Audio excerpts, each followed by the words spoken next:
How's it going, everyone? This is the White Boy 13 Fox, and today we are going to try something new. We are going to try and do some YouTube stuff again. In my spare time this year, I'm going to try and make some videos and see how things go.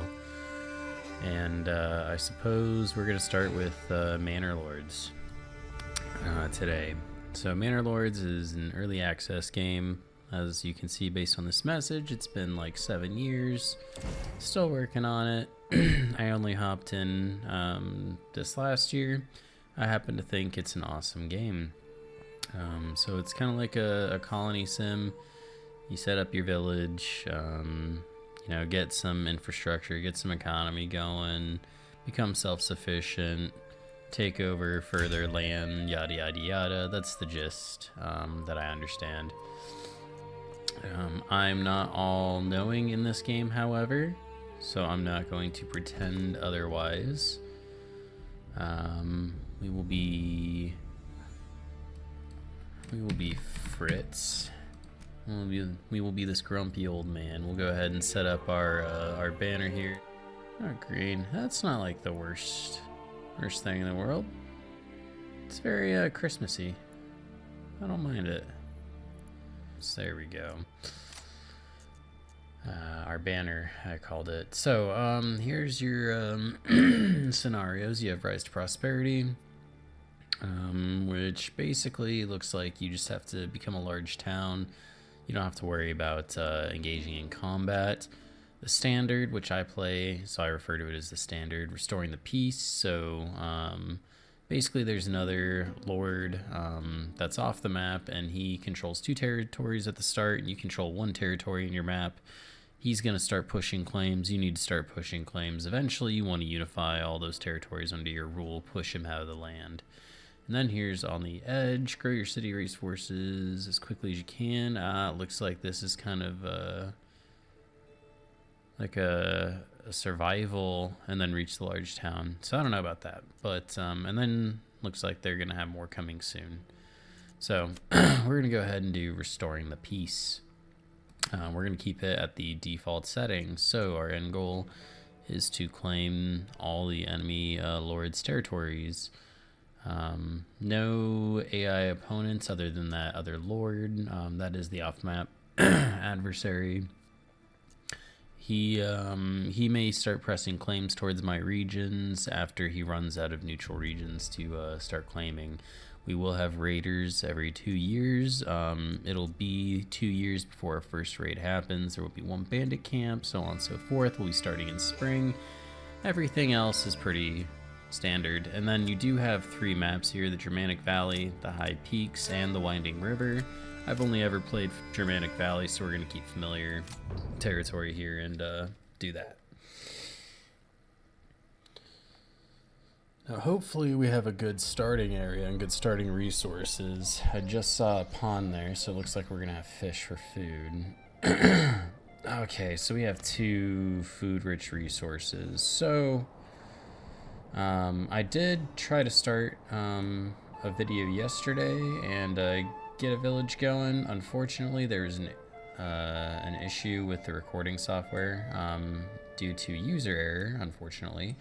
So I had to start a new map today, and so the map yesterday, I had a good source of iron. Looks like here I have some iron, not too bad, but I did have a rich deposit yesterday. So what that meant was I had the ability to make my own tools, make my own weapons and armor, which I was excited about. And then I also had good fertility, and based on the fact that I have, looks like we do not have good fertility for farming, which means we're gonna have to import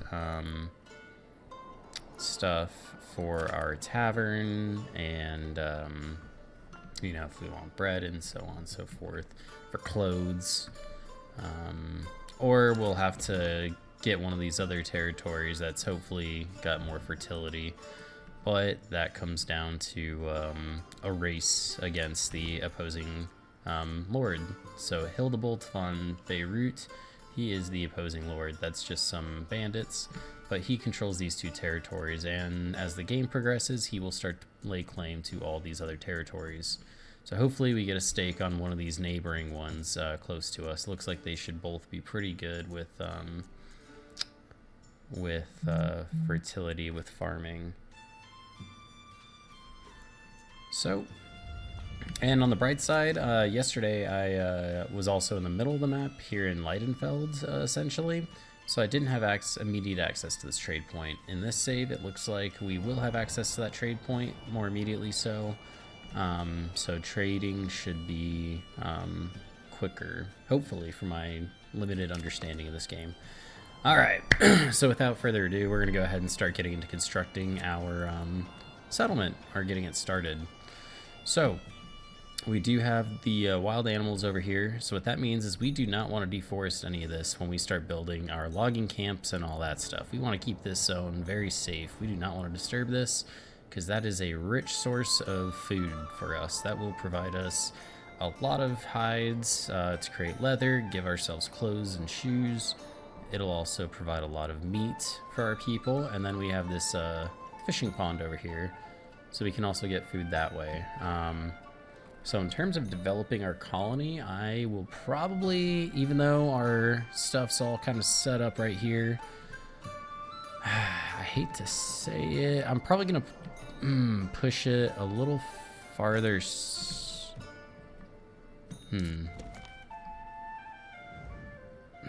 I guess I could push it more inland, keep it kind of centralized over here, and then I could just build a road to this main road, and then also we'd have the road access over here. Okay, we can do that, just to go ahead and preserve the animals' natural resources, and that'll keep us still kind of near everything. So first things first, we're going to go ahead and get our logging camp established. I'm going to build it over here, probably. Don't want it too far from everything, but I also don't want it too close to those poor critters. So actually we'll build it here.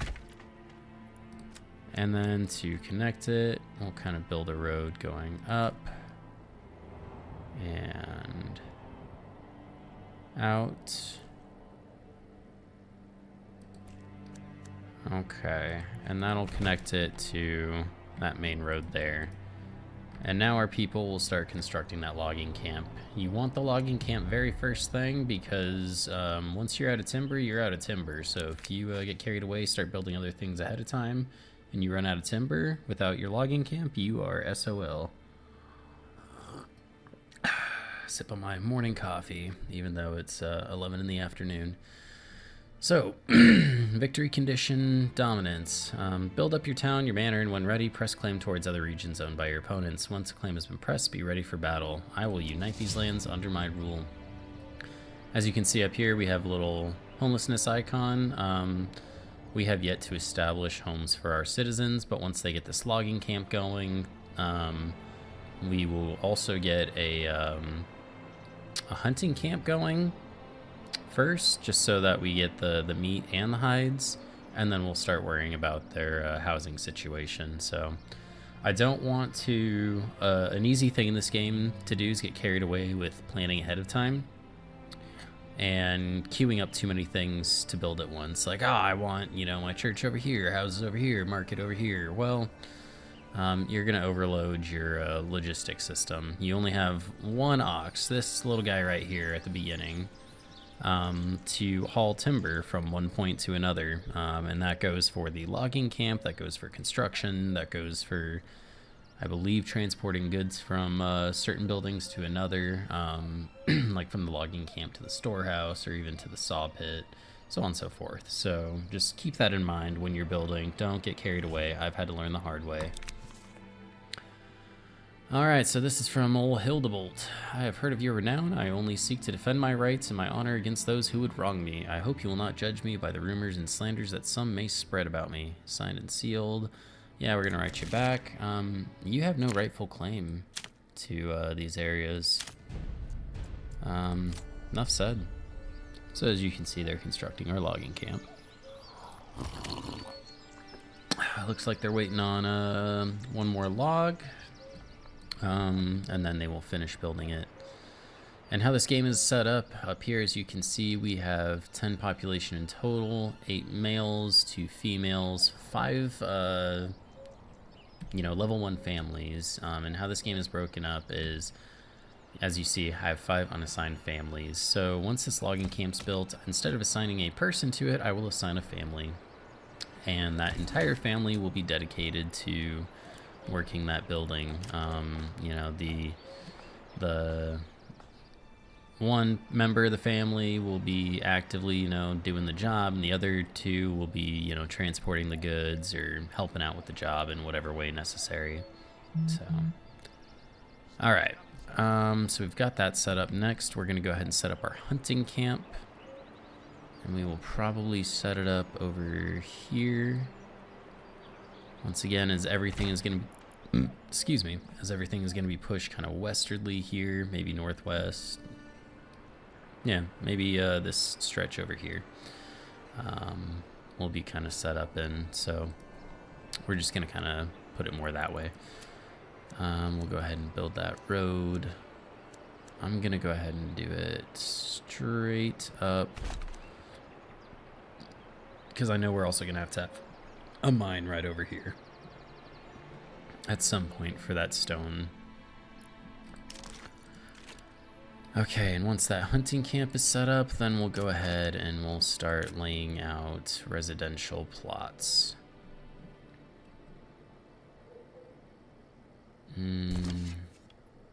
Okay. So we're going to go ahead and assign 1 person to it, and then we'll start gathering hides and meat. So I guess our first couple of homes we can just kind of set up right along this main strip here. Just kind of start it right there. And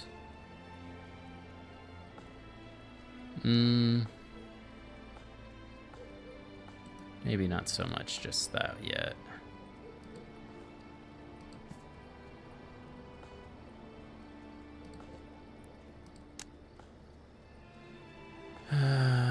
Two homes with small extensions.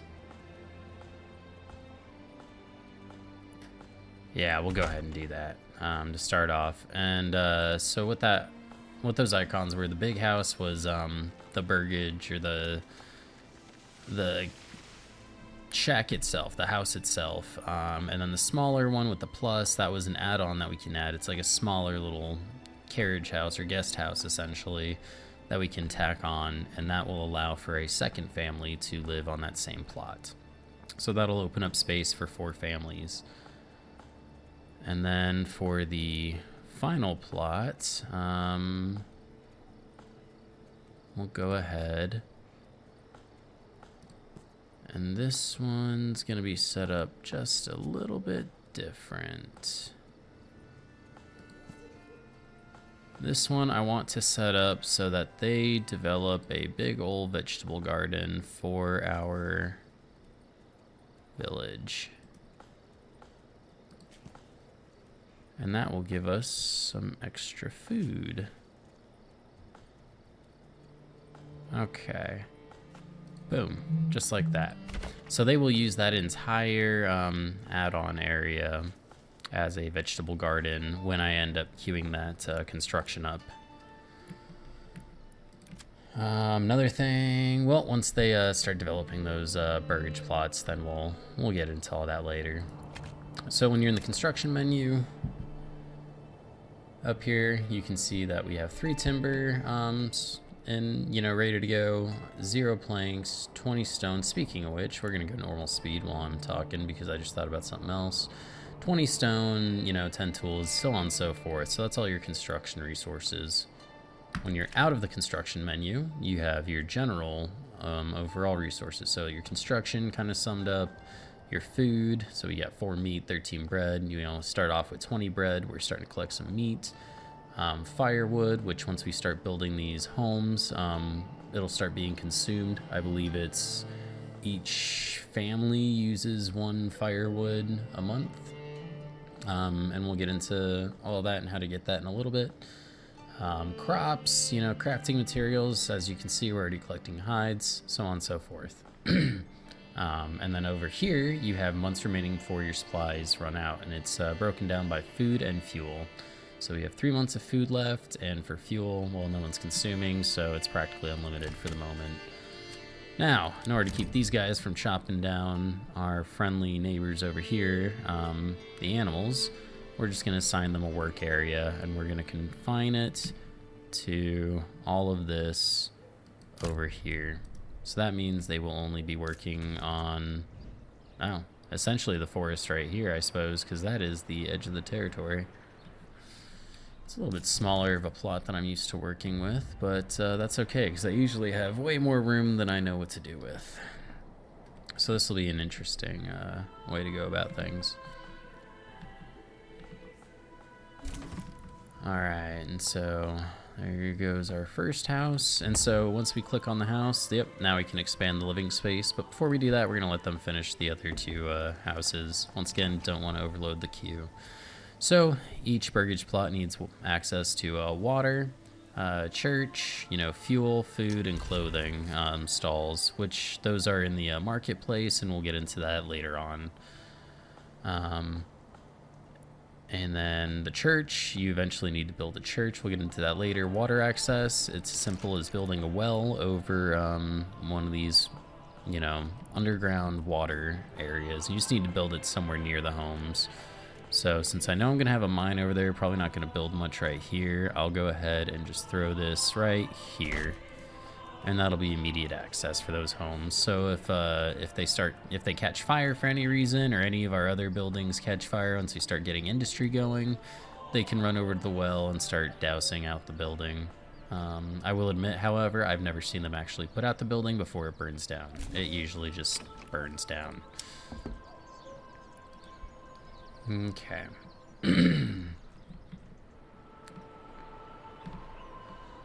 So those are going nice and well. Now what we're gonna do... Oh, okay. So next, in order to build the tannery and start getting clothes going, we need some planks. And in order to build planks, we need a saw pit. And you're gonna want your saw pit pretty close to your logging camp, because he will pull logs directly from the camp over to the pit to make the planks. So we'll go ahead and get that going. Once that's constructed, we'll go ahead and assign someone. As you can see up here, we have 2 assigned families, 3 unassigned families. So for the unassigned families, you always want at least 1 unassigned family to guide the ox around. You must have an unassigned family to guide the ox around and do construction. You know, I assigned someone to the logging camp. Something to keep in mind, I've learned over time, is, let's say I, you know, fill out the storage capacity, all 28 logs in the logging camp. I don't need to keep this family here to keep working the logging camp. It's unnecessary. I'm maxed out on my timber. So I can unassign the family, and then that gives me an extra person to either help out with the ox, help with construction. I can then assign them to a different area where I need them more, so on and so forth. So they don't think that you need to constantly have these people here. Now, as you get a much larger settlement going, and you have a surplus of people, you know, you're going to need someone to constantly be gathering the meat, or, you know, making the clothes, stuff like that, or gathering the wood to keep the construction industry going. But especially in the early game, juggle around your families. You don't want to expand too quickly and overtax your logistics system. You know, get more mouths than you can feed. I've definitely had that happen before. So, okay. Once we get enough of those burgage plots going, I'm gonna need, I think, 2 more plots overall, and then I can become a small village. But for now, we're gonna go ahead and we're just gonna let these build out. We're gonna let families move in, get all snug and cozy, and then we'll worry about expanding from there. All right, so as you can see, no more space left for the hunting camp. Speaking of which, I spaced on doing this earlier when I meant to do it. All right, we're gonna go ahead and start building our granary and our storehouse. So I'm thinking residential is probably gonna all be along this area. Cool. All right, and that can all be residential type stuff. And then down here, we will have our industrial area going. Excuse me. And so what I'm gonna do is we're actually gonna build the storehouse. Build it right there on the corner. Actually, correction. I want that right next to the trading post later. So we're gonna build the granary right there, and then we'll do the storehouse next to it. But we're gonna have to wait till we get more timber before I can queue that up. So we'll go ahead and fast forward and let some resources accumulate. Yep, so as you can see, because I didn't get on that sooner, our stock is actually being damaged by the weather. So we are losing those tools. Oh, we just actually lost our tools. We lost the firewood that we had left. So all in all, we just kind of put ourselves in a bit of a pickle.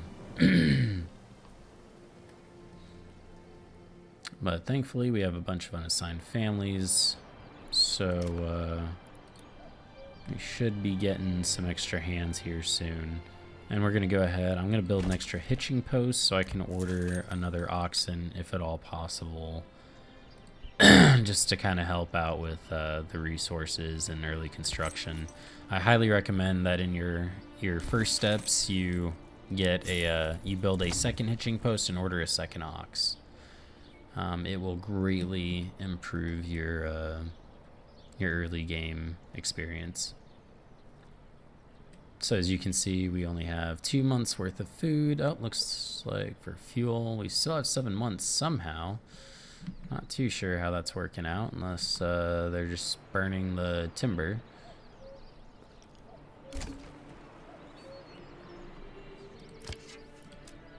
All right, we need someone up in that hunting camp now.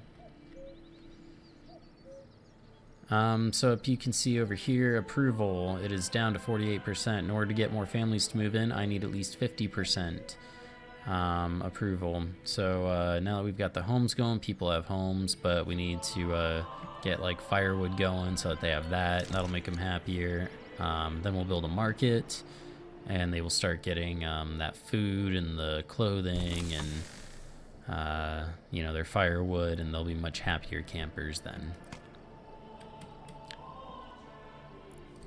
So actually we'll go ahead and we'll designate a spot for that market. So you only want a very small market to start, like maximum 4 stall locations. And the reason being is because when you eventually get, oh crap, we are running out of food. Okay. Eventually when you get a bigger population and you start spreading out your homes, you're gonna need to build markets and other locations to accommodate your farther spaced people. And unfortunately, if you build a large market from the get-go and it has 50 stall locations, you can build a granary, you know, up over by that one and have, you know, 8 people set up, you know, providing food to that set of, you know, burgages. And then you have another granary and storehouse set up way down here with your second set of burgages and your second marketplace. And you start assigning these, you know, granary and storehouse workers to set up stalls. They will set up stalls at the very first marketplace. They will not set up stalls at the second marketplace. That's just in my experience. So just to be safe, I'm recommending you only set up a marketplace with 4 stall capacity at a time, just to mitigate that future problem. All right, so we have a saw pit going. That is awesome. However, even more important than that, I need a woodcutter's lodge going. So I'm going to put the woodcutter down over here in this industrial type area. And that'll keep him near the storehouse as well, which is very handy dandy. Okay, expedite that. Actually, don't expedite that one. If anything, expedite the fisherman's hut.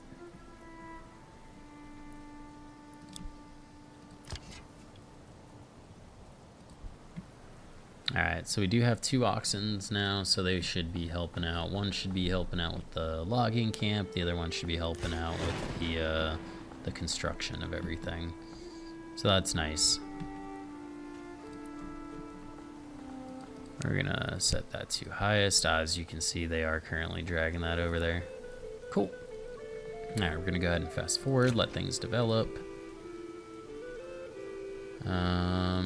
And then once those are built, we get some more food and we get some firewood queued up. I'll pull some families off of these and assign them to the storehouse and granary to start distributing resources. And that'll bring our approval up, and then we will start getting more families in. So zooming out real quick, here's everything else. Doesn't look like he's pushed any territory yet. Does look like we have a bandit camp over here to what I'm gonna call the west. There's not really a compass rose here, but I'm gonna call that the west because that's how I've oriented this map. So just keep an eye out for them. We're gonna end up getting resources stolen from us over time. That's just the nature of the beast, unfortunately. Alright, so now we have the Woodcutter's Lodge. Alright, we're going to assign him, and we're going to limit his work area, especially so because he's even closer to those animals. We're going to limit his work area to kind of over here. Actually, we can kind of push it over here. That way the logging camp can still do its work over here. Okay. So then, yep, looks like we're starting to get food coming in fairly well with that fish. Fuel should be coming in once the Woodcutter's Lodge goes. Alright, looks like, yep, they're going, and we will be back on track.